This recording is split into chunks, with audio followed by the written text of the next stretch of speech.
Hello and welcome.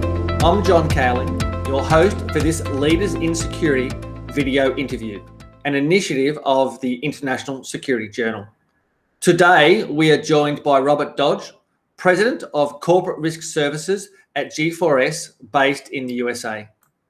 Following his service in the US Navy, Robert joined the private security industry, now with over 20 years of experience in security operations, as well as leading investigations and security consultancy. During his career, Robert has been responsible for leading offices and operations in Latin America, the Middle East, Africa, Europe, and Asia, including specialist divisions of global security chain and global intelligence. Robert's expertise includes working as a corporate investigator with global responsibility for a large multinational high-tech corporation.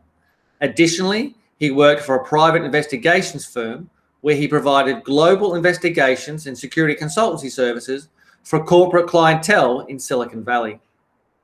Along his journey, he attained several impressive qualifications, including a bachelor's degree in criminal justice, and as a graduate of the FBI's Academy program as a member of the Domestic Security Advisory Council.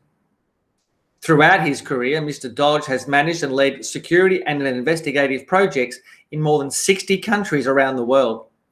He has specialized expertise in corporate investigations as well as risk, vulnerability, and threat assessments. In addition to his distinguished career, we thank Mr. Dodge for his service in the US Navy. Please join me in welcoming Robert Dodge to our program. Well, good morning, John. Thank you for having me here today. I'm honored to be part of this session with you. It's great to see you as well. And thanks, Robert.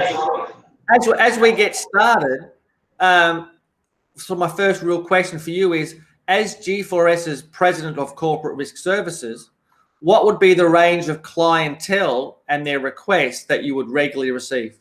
Yeah, great question, John. For those of you who aren't familiar with G4S, we're basically the world's largest security risk management organization around the world, with about 550,000 employees operating in close to 95 countries around the world. So we kind of see it all over every type of vertical market you can imagine. G4S probably provides different types of services for about 90%, John, of the Fortune 500. But specifically, I'd say we deal with a lot of multinationals, and a lot more so on the commercial side of the house is probably our most common clientele that we work with and protect their assets around the globe. You know, for me, it's our services really fall into four key buckets, John. Protective services, which kind of speaks for themselves: executive protection, workplace violence, intelligence as a service. We do a lot there, from having risk operation centers and services that are kind of command and control, monitoring our clients' assets around the world, to security consulting, risk consulting services, John, that we provide lots of risk assessments, crisis management planning. Then the last bucket for us is corporate investigations, intellectual property related services, counter-espionage, counterfeit products. But those are our four buckets. The company has some other areas, man guarding and security technology, but those four areas are where we support our clients directly, John. For those who perhaps all have different ideas on what a risk assessment is, what should an overall objective be, and what should we take into consideration? Well, I think we many times in the commercial world, our clients don't know what they don't know sometimes, right? And they're looking at us to be the trusted advisor, John. And the industry, the risk assessment side of the house, the methodologies are vast, many of which are incredibly complex. And clients just want a simple process, a methodology that they can understand. So we in essence try and basically guide them in help them to identify what they're protecting, who are they protecting it from, and then lastly, how can we help them mitigate those potential risks to their organization. So we take a very streamlined approach. We have our own methodology here within G4S that we've built over years, and benchmarked it against federal guidelines, commercial standards and things, and simplified things, not just, John, for our clients, but really for our own people, because it's no good to us if our own people on the street level outperforming in client relations can't have a general understanding. Now, they may not need to be the experts, but they have to understand what it is we're doing and why we're taking these risk-based approach. So our organization in particular, John, has gone on that journey now for about 6 years, where we've tried to evolve from just that core, thinking of security, guards, gates, and guns, to more of a enterprise risk discussion, evaluations for our customer, looking at an all hazard approach. And so we try and work with our clients to help them better understand their risk posture. That's number one, but also be more modern and be more thoughtful in terms of the types of essential risks that could put them out of business, John. And what I mean by that is a lot of the information-based risks that we're all aware of. And that's to me, if you lose the secret sauce, you're in deep trouble. Physical security will always drive spending, acts of violence. That's always going to be important, right? But insider risk, all these other things that can literally put your enterprise out of business, we try to be on the front end of that, making sure that clients are looking holistically, not just at external traditional risks, but also internal risks. And we bake all those things in, as well as technology-based, potential vulnerabilities into our assessment processes when we help our clients. But the language is simple, the methodology is simple, and then the outputs that we provide to them are not just good for the security professional.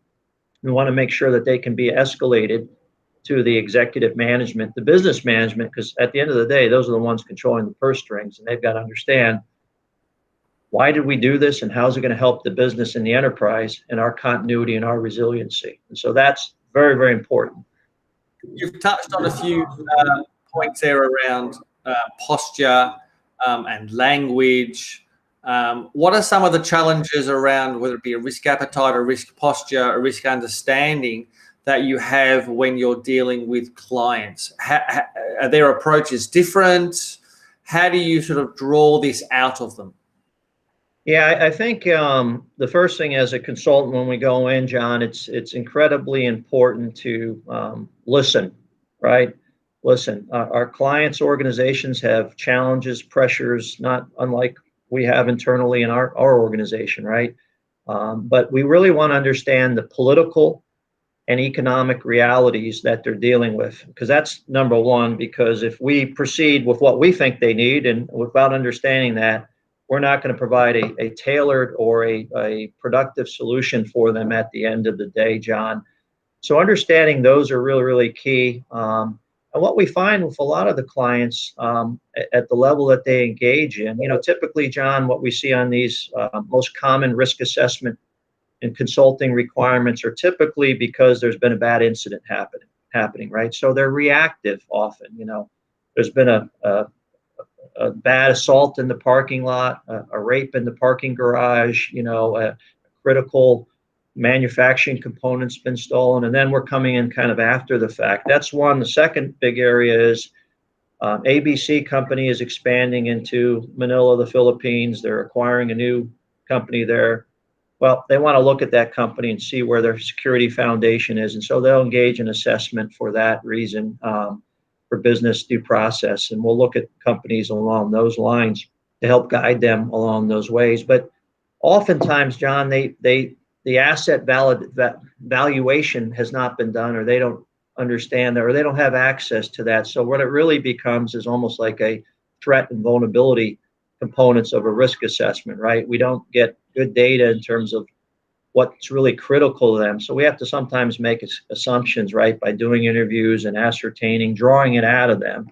This process, John, from my experience doing this over 20 years and our people, you really almost have to guide them and lead them to that desired outcome that they're looking for, and really draw a lot out of them. And then the last piece I would say, John, the value proposition for our clients is getting rid of the noise. It's not always Osama bin Laden coming to a town near you, right? It's what's the likely threat, right? How do your people, your processes, your technology, guards, everything else you have, line up for the actual detection of that likely threat or risk, and how functional is your program? And doing those basics and helping them to understand that and realign that is ultimately, John, what our clients benefit from the most. And then there's a second phase, right, where we put some recommendations in there, and we might be able to help them with a second tier of building crisis management plans or whatever else we find, policy procedure development that is lacking in their organization to help make them more secure. Something earlier about risk assessments, and there's this, I'm going to say, these industry debate, and sometimes quite passionate about whose methodology, which methodology we should be applying, whether it be an ASIS, an ISO 31000, an ANSI API, a CFAT. How do you guys approach which methodology that's going to apply for this project? Well, John, that's a topic that could take hours for, so I won't do that to you, but it's a great question. What you find in what I'd call the regulated industries, and for instance, you mentioned a couple of them. You have the anti-terrorism standards, for instance, the CFATs, Chemical Facility Anti-Terrorism Standard. There's Custom Trade Partnership Against Terrorism, MTSA. The list goes on and on. You have to provide nesting or consulting within those frameworks, right? Critical infrastructure planning, all that has to be done with it. There's usually not a, hey, what do we do here? Those clients know what they want. In the commercial side, again, 90% of the time what I see, and these are unregulated, typically industries, are not regulated in the security space, John, is if you sound like you know what you're doing as a consultant, you have a decent proposal that lays some things out that make sense, they buy, or they'll engage you for it. They don't really know sometimes. Even people that come out of military law enforcement, that's not necessarily what they did in the government. They may know a little bit about it, but they're really relying on you to do that. Outside of that, I mean, sometimes we see the as-is guidelines around risk assessments, John, which I'm sure you're familiar with. People ask about the ESRM, as-is enterprise security risk, which isn't really a targeted methodology. It's augmentative. And I think that's more about engaging with the business, but that's very, very helpful. So we're seeing more and more of that. But normally we lay out our methodology that we've built, which is fairly simple, but it meets the hallmarks of what a risk assessment program should be, and they usually just sign off on that. But regulated industries, you hit on one, oil API standard 780, oil and gas. We have NERC SIP, which is around the electricity grid here, in North America, and other countries may have some. You have the TAPA, Transportation Asset Protection Association. They have some guidelines around that. And so the other neat thing that you can do as a consultant, or we try and do, sometimes, hey, we're going into a country, John, to do a custom trade partnership against terrorism, which is all about the supply chain for U.S. companies that are, importing back in the United States from the point of origin. But we'll often try and bake in elements of TAPA with CTPAT, because that same CTPAT customer may be part of TAPA to add some value in an enhanced assessment. So you get creative out there and you try and add value to the customer, and whether it's compliance or a guideline or an actual standard, you bake that in. And then I think lastly you said you mentioned ISO 31000, and that's not so much on the North America side we see that, but certainly that risk management framework comes more in play in Europe and other parts of the world, and we're more likely to see that there. And then Asia, I know you're very familiar there. We see a lot more adoption of some of the U.S. Multinational programs. And then sometimes we get, the hardcore Carver methodology, which is really almost like a military force-on-force attack, vulnerability from the attacker's standpoint, from defense, very, very serious infrastructure requirements. We see that. And then Sandia Labs is the last one, I would say, the RAM methodology that's fairly common and tends to flow out of government requirements and programs. Wow, that sounds like and there's probably 50 more, John, but we're not going to go there, man.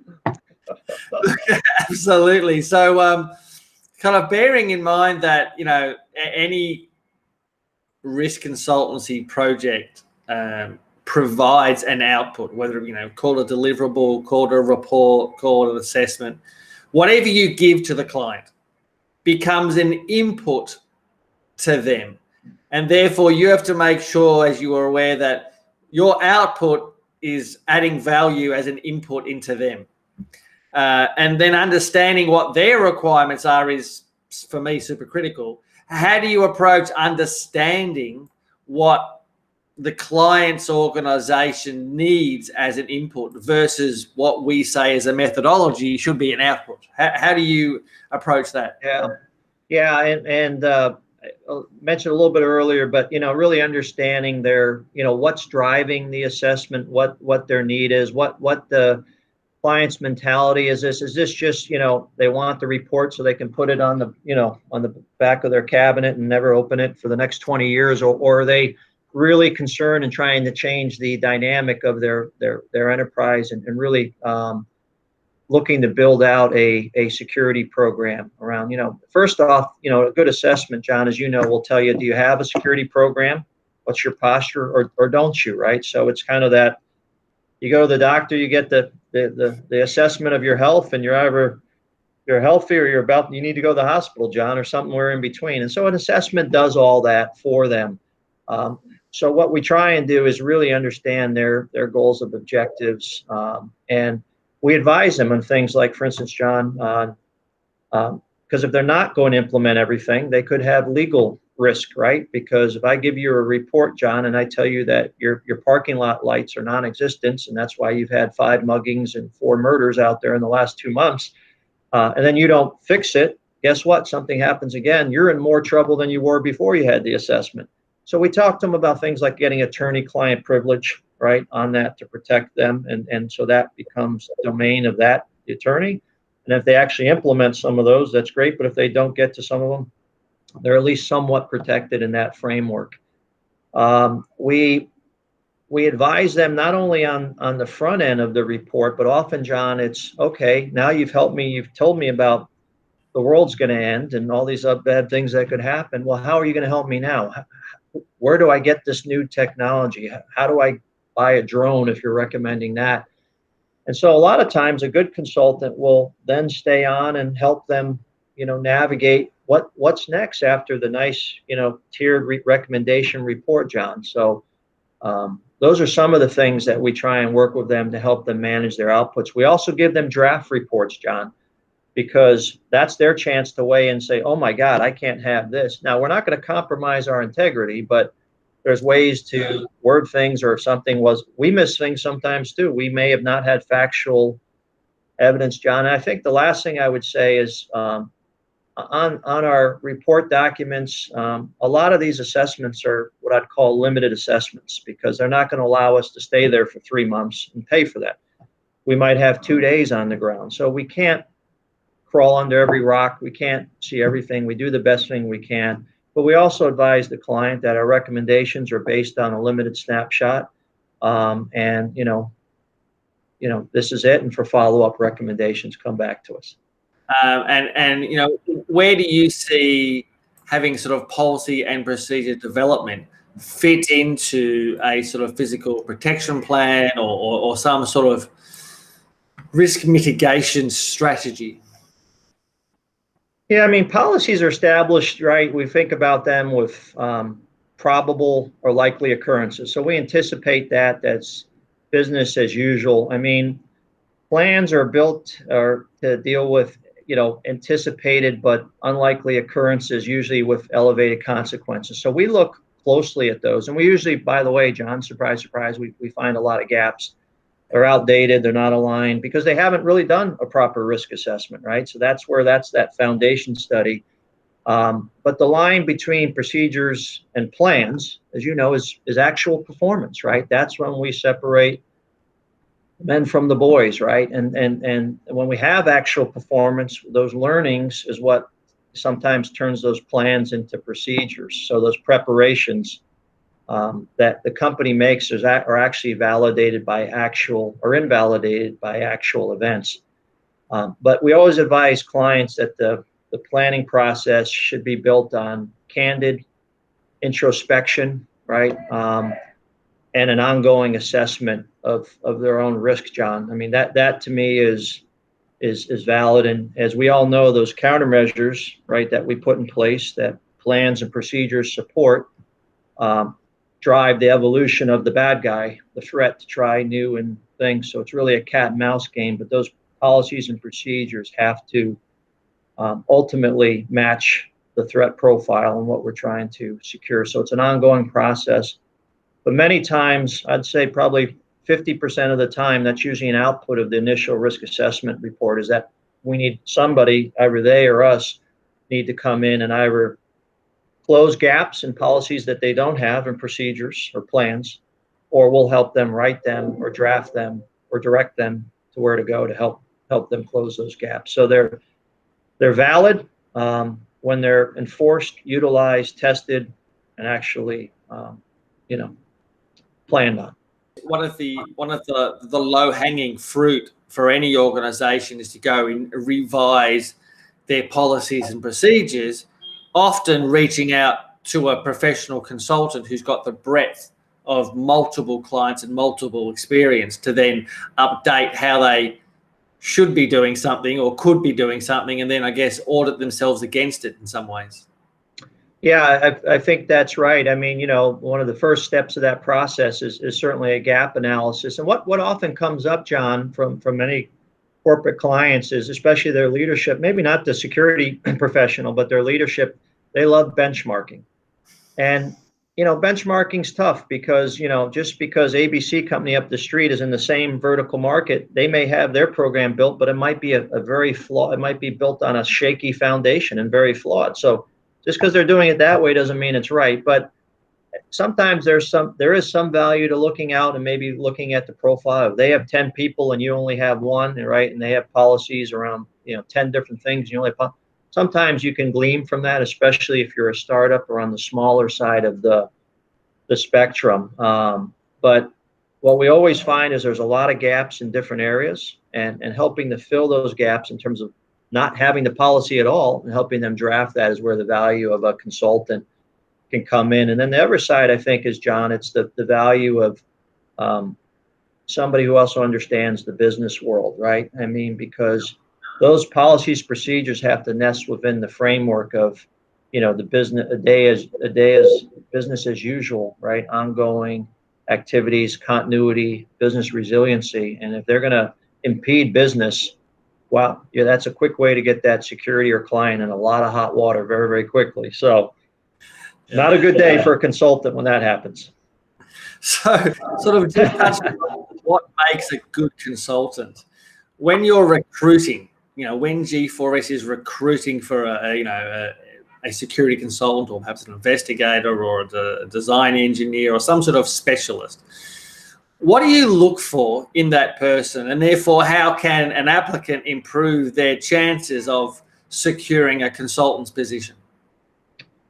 That's a great question, John. I mean, the consultants we use, both the ones we have on the team and externally, John, the common denominator is they have a ton of experience and years in business. And with us on our side of the business, very important that they have global experience and that they've actually operated on the ground in many of the locations we do business.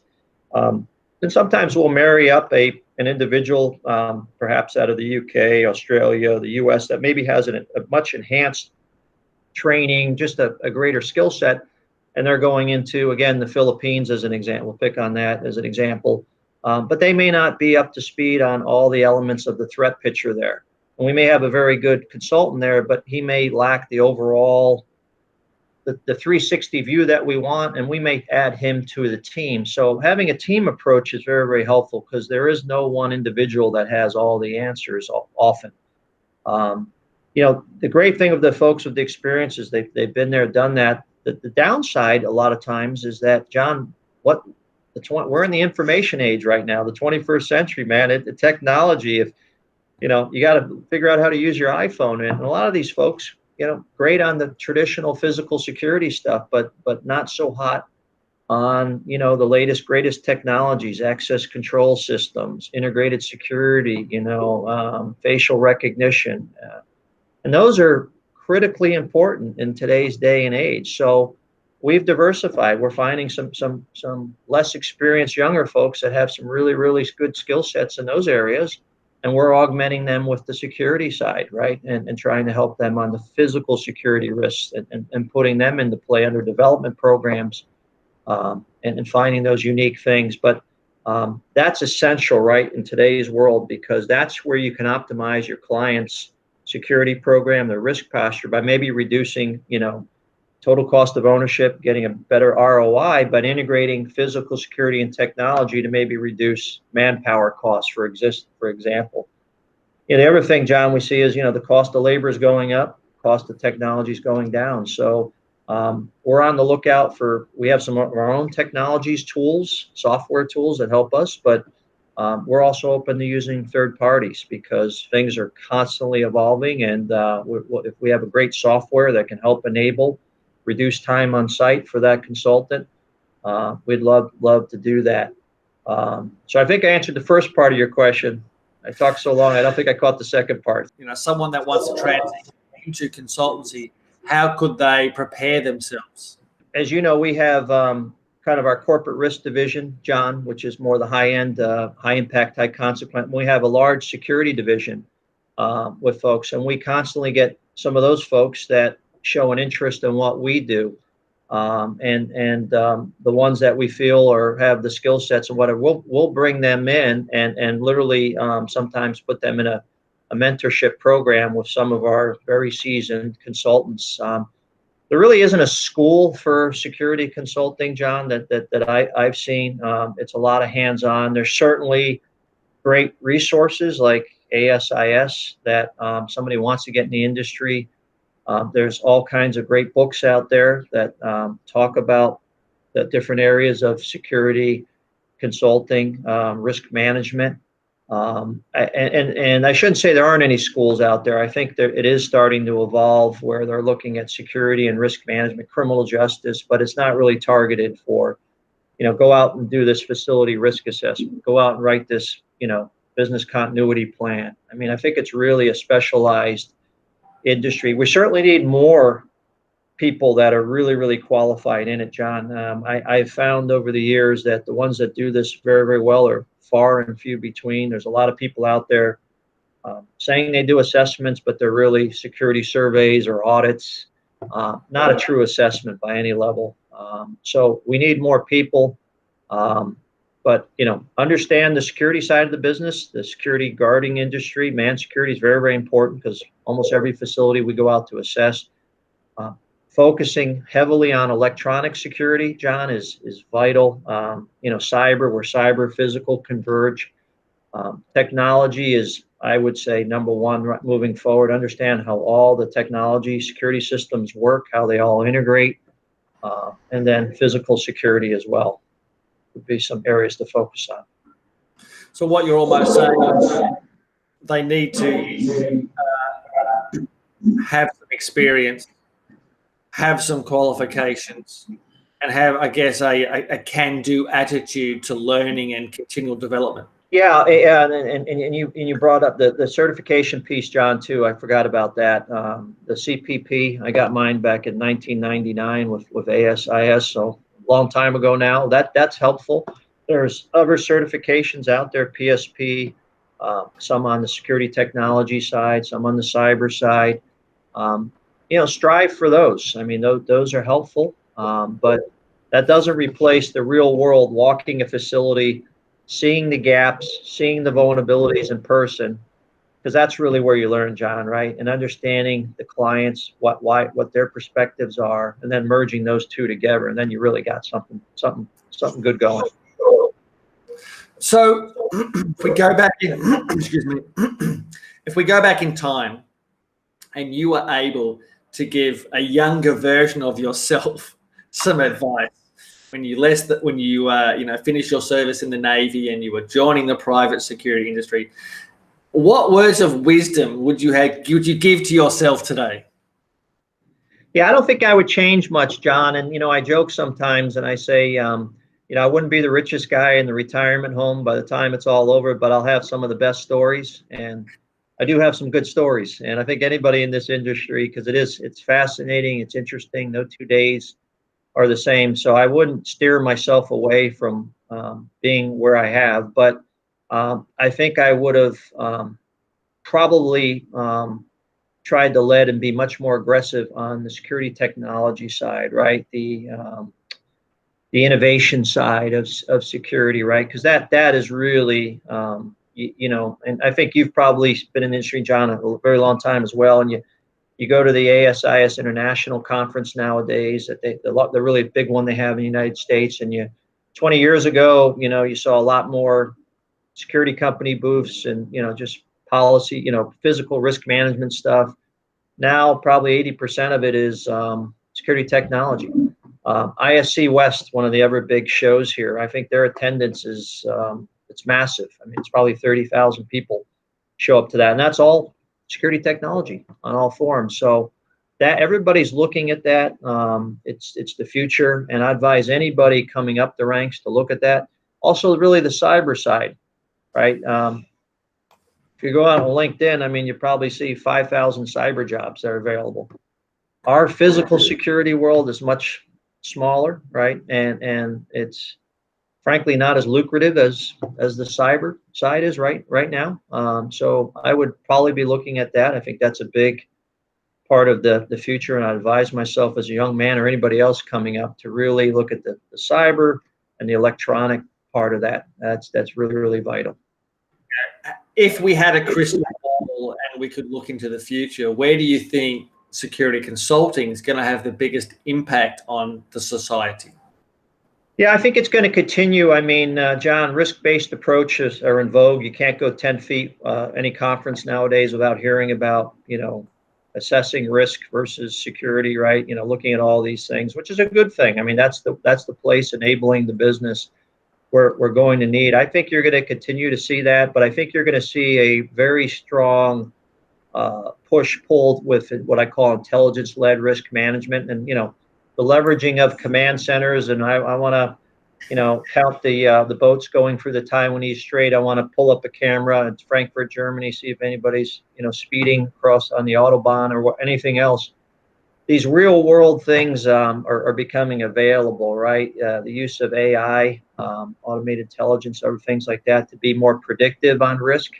I think that's where the consultancy piece is going to have to use those experiences, but couple them with technologies to help them be more efficient, more effective, to assess the data in a much more streamlined way to give those clients better, more targeted outputs that can tell them to go left instead of right. So technology, data analytics, and the use of risk intelligence, to me, is the real future for the consulting area, and eventually getting better at just risk, what we tell clients right now, which is risk possibility with not a lot of risk probability always, or quantified, and getting much more into predictive types of scenarios for an advisement for our clients. And I think that's the future. A little ways off, but that's where I think things are going. Look, I certainly agree with you around the integration of both the cyber security and the physical security, and the whole AI elements is the way of the future. Recognizing, of course, that humans need to make some of the crucial decisions and not leave everything up to the robots. So, I say that laughingly, because if you look at all of what's being generated in the cyber world and AI, Internet of Things, and so forth, who's the customer? It's us, the humans. So we have to have some influence in decisions so we get essentially what we want. And I certainly agree with you.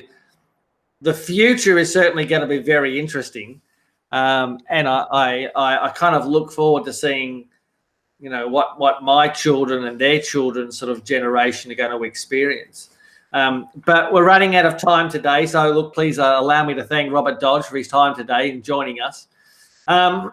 Please subscribe to the International Security Journal for future updates and future editions of this Leaders in Security video interview series. Thanks again, Robert, for your time today, and I look forward to catching up with you again soon. Thanks, John. Thanks for having me.